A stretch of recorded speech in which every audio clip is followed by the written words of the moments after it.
इसमें से आवाज आ रहा है, कट कट का आवाज आता है। जैसे ही आप मेन स्विच ऑन करते हैं तो इसमें से आवाज आता है। दोस्तों अभी आपको दिखाते हैं वो किस चीज का आवाज है, और वो आवाज हर एसी में 2024 के बाद जो भी वोल्टास की या अदर ब्रांड का मैन्युफैक्चर है सारे में आता है, क्योंकि वो एक्सपेंशन वॉल का आवाज है।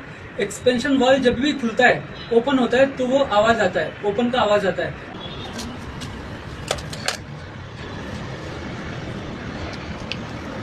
ये इलेक्ट्रिक एक्सपेंशन वॉल है, इसमें कैपलरी नहीं दिया है, उसकी जगह पे ये देखो आवाज है। ठीक है सर, चालू हो। ओके।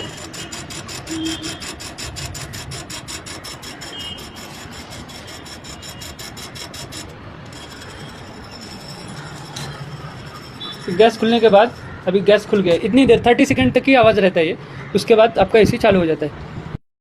इस तरीके से कोई भी आवाज़ आता है मशीन में, ये स्टार्टिंग में जैसे स्विच ऑन करते हैं तो आवाज़ आता है, तो ये कोई भी प्रॉब्लम नहीं है दोस्तों। कस्टमर को भी क्लियरली बोलना, और जो देख रहे हैं तो वो समझ लें कि ये कोई प्रॉब्लम नहीं है। ये कैपलरी की जगह पे इलेक्ट्रिक एक्सपेंशन वॉल कंपनी ने लगाया है, तो वो खुलने का आवाज़ आता है, कोई भी इशू नहीं है। ठीक है दोस्तों, वीडियो अच्छी लगी तो लाइक करना, चैनल सब्सक्राइब कर देना दोस्तों। ऐसे नए नए अपडेट्स मैं अपने यूट्यूब चैनल पर डालता रहूँगा। ठीक है, सब्सक्राइब कर देना।